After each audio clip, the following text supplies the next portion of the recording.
Jiangnan main base के conference room में माहौल इतना टेंशन भरा था कि और जमता हुआ लग रहा था। मिलिट्री यूनिफॉर्म पहने एक आदमी ने हाथ में एक सीक्रेट ऑर्डर पकड़ा हुआ था और कहा, सब लोग, अभी 5 मिनट पहले मुझे किंग तियानदाओ से ऑर्डर मिले हैं। कमांड बहुत साफ है, किसी भी तरह से काफ़ी 5 एलिमेंट्स मटेरियल इकट्ठा करो और सी गार्ड किंग को पूरी सप्लाई करो। उसने अपनी आवाज़ धीमी कर ली, उसका हर शब्द नीचे बैठे लोगों के दिलों पर असर कर रहा था। पिछली बार जब सी गार्ड किंग ने खतरनाक जानवरों के शिकार का दोहरा ऑर्डर दिया था तो हमारा जियांगनान बैटल जोन पीछे रह गया था और पूरे इलाके के सामने हमारी इज्जत चली गई थी। ये मौका बिल्कुल हाथ से नहीं जाने देना चाहिए। अभी सिर्फ हमारे पास ही ये जानकारी है। ये हमारी इज्जत और जिंदा रहने की जगह को बदलने का एक जुआ है। नीचे 3 लोग एक साथ खड़े हो गए, उनकी आवाज़ें गूंज रही थीं। मैं सैनिकों को लीड करूंगा और हमारे इलाके के सभी तहखानों और सीक्रेट 5 एलिमेंट्स इलाकों को खाक कर दूंगा और कुछ भी पीछे नहीं छोड़ूंगा। मैं पूरी खरीद के लिए तुरंत बड़े मर्चेंट गिल्ड से कांटेक्ट करूंगा। मार्केट में सब कुछ खरीद लूंगा, एक और ने कहा। पिछली बार मेरा लॉजिस्टिक सिस्टम गड़बड़ा गया था, जिससे पूरी देरी हुई थी। इस बार मैं ऐसा बिल्कुल दोबारा नहीं होने दूंगा। मैं गारंटी देता हूं कि चारों तरफ जोरदार हमला होगा। ये सुनकर ऑर्डर पकड़े हुए आदमी ने एक बार सिर हिलाया। उसी समय दूसरे बैटल जोन में जहरीली हवा की तरह फुसफुसाहटें फैली। जियांगनान सच में बेशर्म। वे ऐसे मौके पर अकेले ही मोनोपोली करना चाहते हैं? बिल्कुल। और वे इसे हमसे छिपाने की कोशिश कर रहे हैं। लेकिन वे इसे इतने खुलेआम दिखाते हैं कि एक बेवकूफ़ भी इसे देख सकता है। हम देर नहीं कर सकते। हमें जल्दी से जुटना होगा। हमारे बैटल जोन को टॉप पोजीशन पर कब्जा करना होगा। सीन की बात करें तो टावर के अंदर जियांग शुन निराशा में हाथ मरोड़ रहा है। उसकी आवाज़ दर्द और फ्रस्ट्रेशन से भरी है।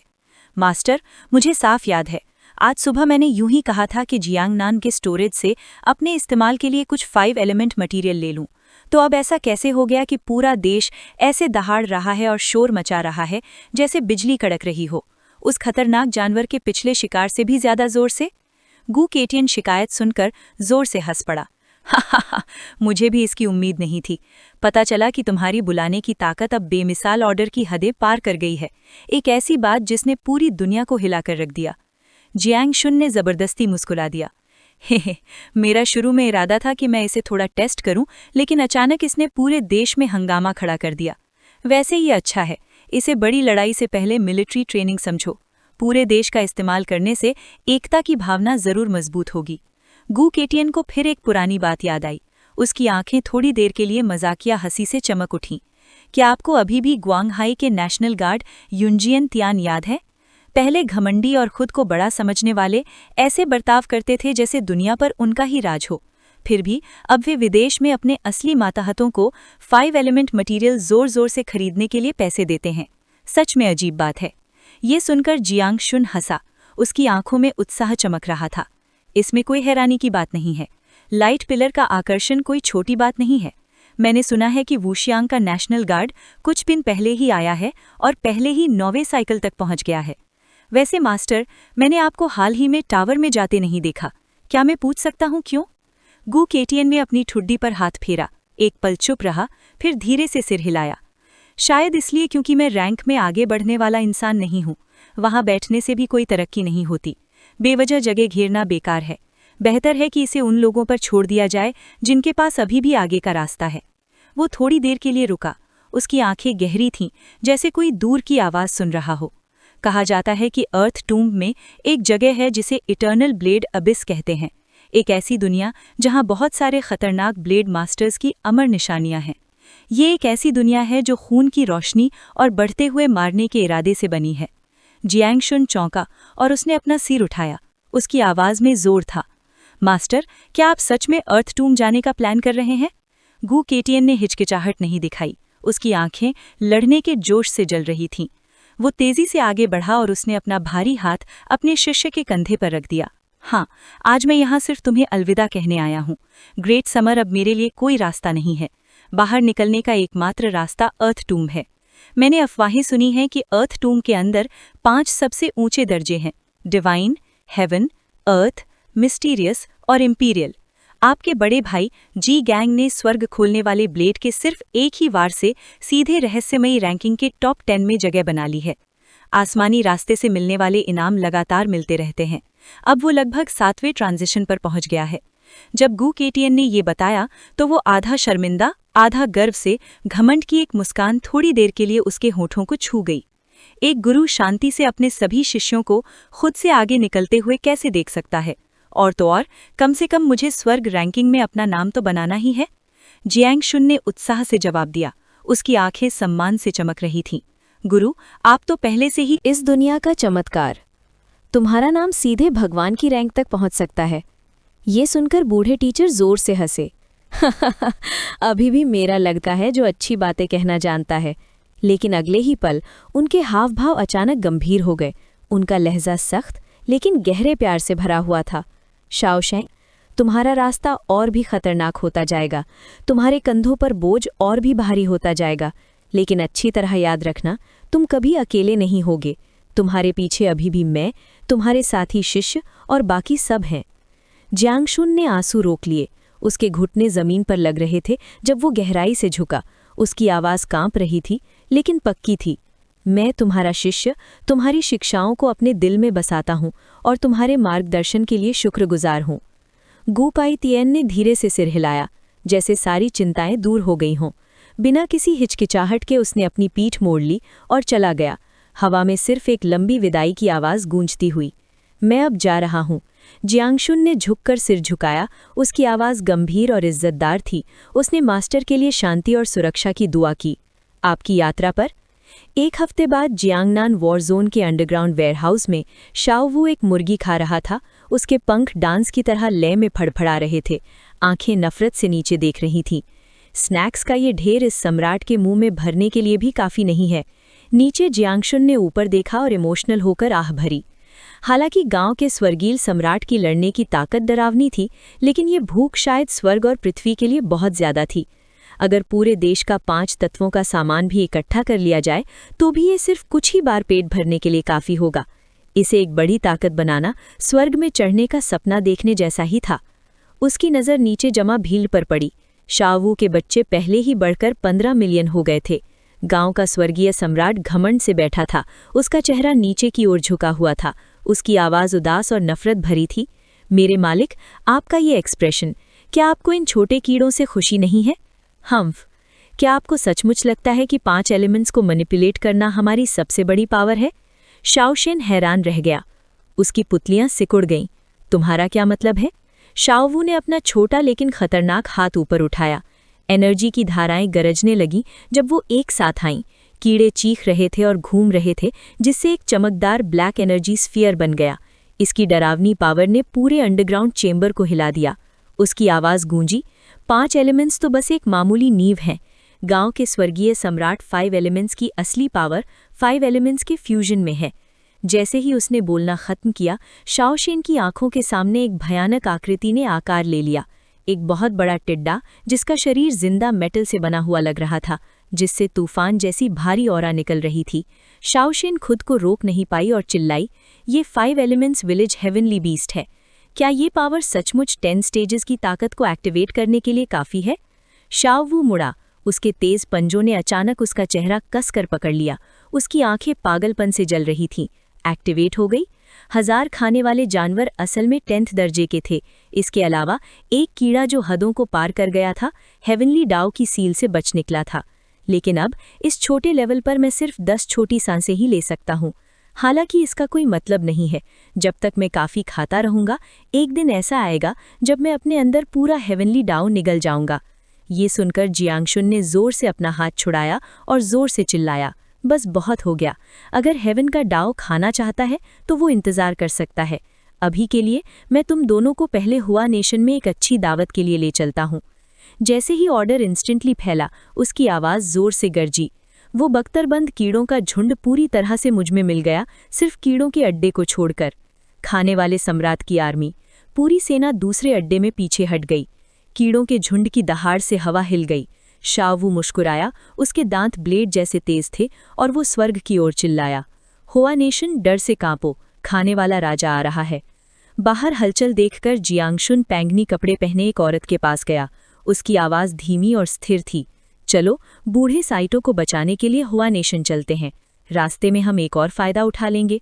उसने हैरानी से ऊपर देखा और पूछा, क्या डायहा सच में फौज भेजने के लिए मान गया है? उसने भौहें चढ़ाईं और हल्की हैरान मुस्कान दी। फौज भेजो? नहीं, सिर्फ मैं जाऊंगा। जैसे ही उसके मुंह से ये शब्द निकले, उसका एक्सप्रेशन बदल गया। उसकी आवाज़ घबरा गई। सिर्फ आप लॉर्ड? लेकिन मास्टर, अगर मुझे सही याद है तो आप अभी सिर्फ चौथे ट्रांसफॉर्मेशन पर हैं। भले ही हुआ नेशन डायहा से कमतर है, फिर भी इसके गढ़ की रखवाली करने वाली 8 महान दिव्य सोसाइटियां हैं। इससे पहले कि वो अपना मुंह खोल पाती, जियांगशुन ने ठंडे से कहा, उसकी आवाज़ ब्लेड की तरह तेज थी। तो तुम्हें सचमुच ग्रेट जियाओ और मेरे बीच के मामलों के बारे में कुछ नहीं पता? उसने अपना सिर थोड़ा नीचे दबाया। उसकी आंखें चमक रही थीं। सिर्फ हुआ नेशन ही नहीं, बल्कि दुनिया के किसी भी देश को ग्रेट जियाओ के बारे में असली इंटेलिजेंस नहीं मिली है।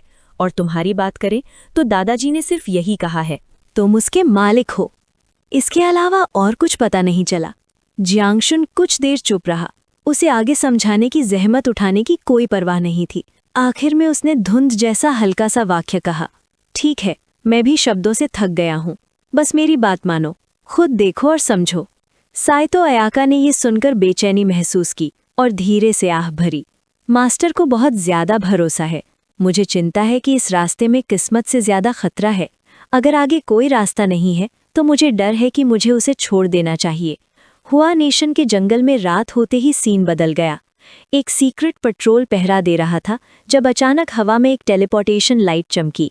दूर से एक फॉर्मेशन आसमान में आग के तारे की तरह चमक उठा। एक सैनिक चौंक कर कांपते हुए इशारा किया और चिल्लाया, नामुमकिन। ये लंबी दूरी की फॉर्मेशन सिर्फ ग्रेट जियाओ के पास इमरजेंसी में पीछे हटने के लिए बचाकर रखी गई थी। अब इसे एक्टिवेट करने की हिम्मत कौन करेगा? क्या ये हमारे अंडरकवर एजेंट्स की जिंदगी के साथ कचरे जैसा बर्ताव नहीं है? रात की हवा में 3 लोग खड़े थे। ये थर्सडे दानान स्पेशल टास्क फोर्स थी। मजबूत आदमी ने तीखी नजर डाली और फुपकारा, चुप रहो। यहाँ जो आ रहा है वो महान हासी किंग है। उसके बगल में खड़ा लंबा पतला आदमी नफरत से ठंडी सांस लेकर थूका, सी किंग? उसके बारे में कभी नहीं सुना। कोई दोगला बदमाश राजा का टाइटल लेने की हिम्मत कर रहा है तो शायद जियाओ वो का कोई और नाजायज बेटा। ये बिगड़ा हुआ रिश्ता, मैं सच में उससे खुद निपटना चाहता हूँ। युवती ने बेरुखी से कहा, शिनलियांग, अपना घमंड बंद करो। हम थर्सडे दानान हैं। हमारा फर्ज पूरी तरह से बात मानना है। कैप्टन ने पहले ही कह दिया था। महान हाँ इतने भ्रष्ट नहीं है कि बिना सोचे समझे राजा का टाइटल दे दें। इसके अलावा ये इंटेलिजेंस हासिल करना पहले से ही बहुत मुश्किल था और पूछताछ करने की कोशिश करना मौत को बुलाने जैसा होगा। तभी रात की हवा में एक आदमी बाहर निकला। कैप्टन यान युनफेंग ने अपनी आवाज़ धीमी कर ली। उनका एक्सप्रेशन गंभीर, खामोशी वाला था।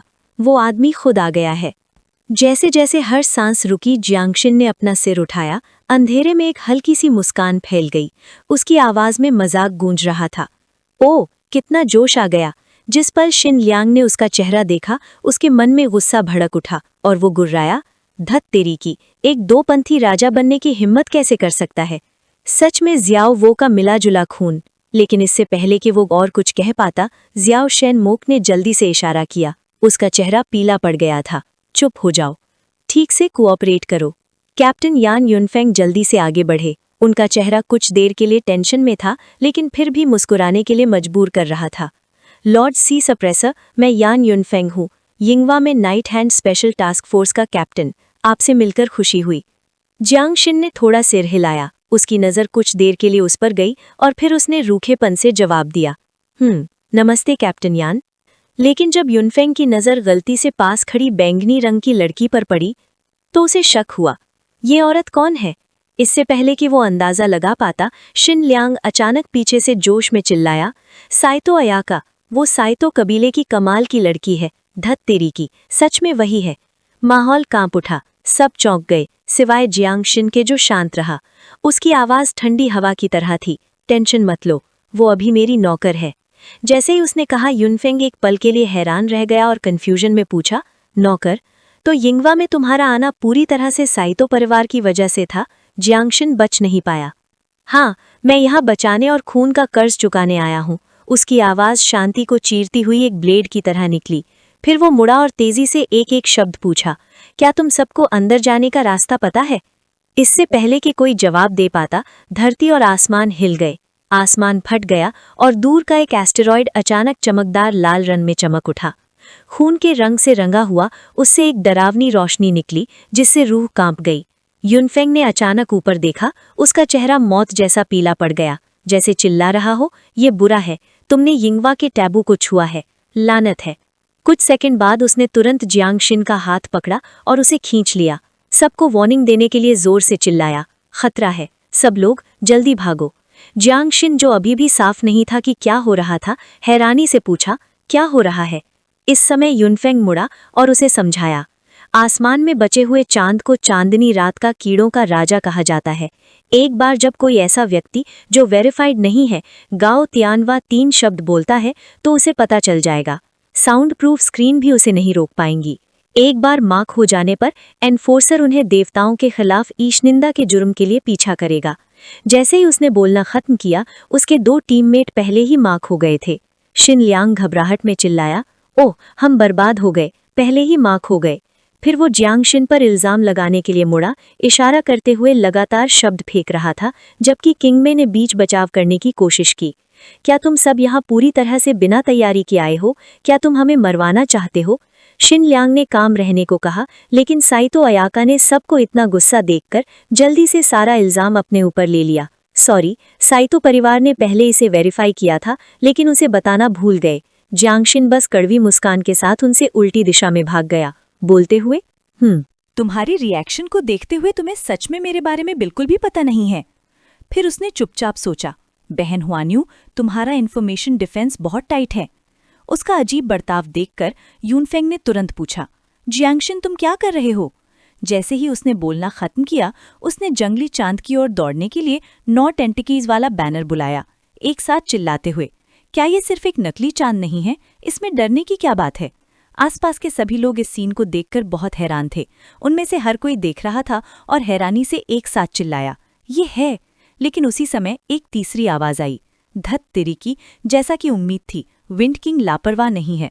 तुरंत तलवारें लिए काले कपड़े पहने लोग आसमान से नीचे झपटे, जियांगशिन पर बिजली की स्पीड से दौड़े और चिल्लाए, ईश निंदा करने वाले, मौत के लायक।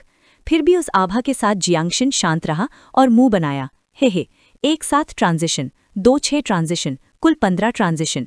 क्या ये वही so called law enforcement team है जिसके बारे में आप बात कर रहे हैं? इससे पहले कि ये लोग जियांगशिन तक पहुंच पाते, वे 9 टेंटिकल्स वाले बैनर से फट गए। कुछ के सिर कट गए, दूसरों के हाथ पैर। जियांगशिन ने एक साथ जीवों को कंट्रोल किया और कहा, अब मुझे अपना दोबारा परिचय देने दो, मैं स्वर्ग का विपत्ति राजा जियांगशिन हूँ। जैसे ही जियांगशिन की बात खत्म हुई, उन डरावने जीवों ने तेजी से लगभग पूरे ग्रुप को खा लिया जो खुद को लॉ एनफोर्समेंट कह रहे थे। उनकी दिल दहला देने वाली चीखें गूंज रही थीं क्योंकि उनके शरीर ऐंठ रहे थे। मांस इतना सड़ गया था कि खून और सड़ती हुई बदबू उठ रही थी। हर बेताब चीख ऐसी लग रही थी जैसे उनके गले में चीर दी गई हो। यह क्या है? आह आह, मदद करो, जल्दी पीछे हटो, आह। जगह डरावनी कराहों से भरी हुई लग रही थी। ये वीडियो का अंत है। अगर आप लोग अगला भाग देखना चाहते हैं तो हमारे चैनल को सब्सक्राइब करें।